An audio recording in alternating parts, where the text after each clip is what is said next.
कार्तिक मास की कृष्ण पक्ष की चतुर्थी को करवा चौथ का व्रत रखा जाता है।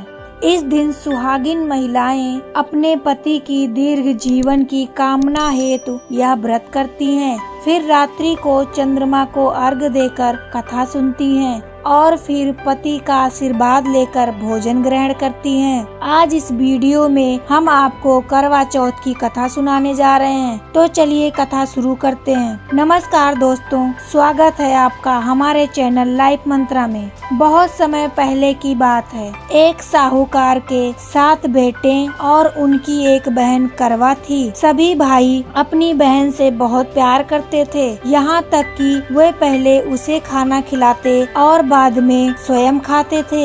एक बार उनकी बहन ससुराल से मायके आई हुई थी। शाम को सभी भाई जब अपना व्यापार व्यवसाय बंद कर घर आए तो देखा कि उनकी बहन बहुत व्याकुल थी। सभी भाई खाना खाने बैठे और अपनी बहन से भी खाने का आग्रह करने लगे, लेकिन बहन ने बताया कि आज उसका करवा चौथ का निर्जल व्रत है और वह खाना सिर्फ चंद्रमा को देखकर उसे अर्घ देकर ही खा सकती है। चूँकि चंद्रमा अभी तक निकला नहीं है, इसलिए वह भूख प्यास से व्याकुल हो उठी है। सबसे छोटे भाई को अपनी बहन की हालत देखी नहीं जाती और वह दूर पीपल के पेड़ पर एक दीपक जलाकर चलने की ओर में रख देता है। दूर से देखने पर वह ऐसा प्रतीत होता है कि जैसे चतुर्थी का चांद उदित हो रहा हो। इसके बाद भाई अपनी बहन को बताता है कि चांद निकल आया है, तुम उसे अर्घ देने के बाद भोजन कर सकती हो।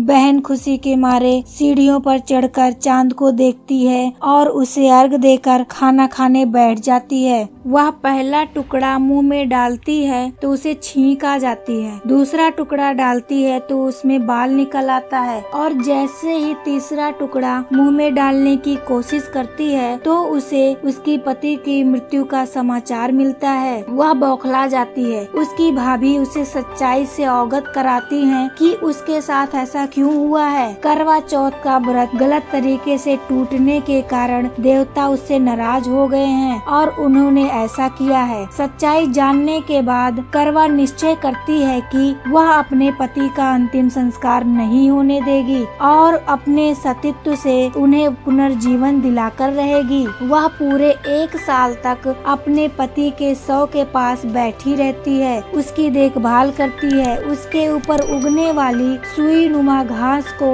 वह एकत्रित करती जाती है। 1 साल बाद फिर करवा चौथ का दिन आता है। उसकी सभी भाभियाँ करवा चौथ का व्रत रखती हैं। जब भाभियाँ उसे आशीर्वाद लेने आती हैं तो वह प्रत्येक भाभी से यम सुई ले लो, पिए सुई दे दो, मुझे भी अपनी जैसी सुहागिन बना दो, ऐसा आग्रह करती है। लेकिन हर बार भाभी उसे अगली भाभी से आग्रह करने को कहती और कहकर चली जाती। इस प्रकार जब छठे नंबर की भाभी आती हैं तो करवा उससे भी यह बात दोहराती है। यह भाभी उसे बताती है कि चूंकि सबसे छोटे भाई की वजह से उसका व्रत टूटा था, अतः उसकी पत्नी में ही शक्ति है कि वह तुम्हारे पति को दोबारा जीवित कर सकती है, इसलिए वह आए तो तुम उसे पकड़ लेना और जब तक वह तुम्हारे पति को जिंदा ना कर दे उसे नहीं छोड़ना। ऐसा कहकर वह चली जाती हैं। सबसे अंत में छोटी भाभी आती हैं। करवा उनसे भी सुहागिन बनने का आग्रह करती है, लेकिन वह टाल मटोली करने लगती हैं। इसे देख करवा उन्हें जोर से पकड़ लेती है और अपने सुहाग को जिंदा करने के लिए कहती है। भाभी उसे छुड़ाने के लिए नोचती हैं, घसोटती हैं, लेकिन करवा उन्हें नहीं छोड़ती है। अंत में उसकी तपस्या को देखकर भाभी पसीज जाती हैं और अपनी छोटी उंगली को चीरकर उसमें से अमृत उसके पति के मुंह में डाल देती हैं। करवा का पति तुरंत श्री गणेश कहता हुआ उठ बैठता है। इस प्रकार प्रभु की कृपा से उसकी छोटी भाभी के माध्यम से करवा को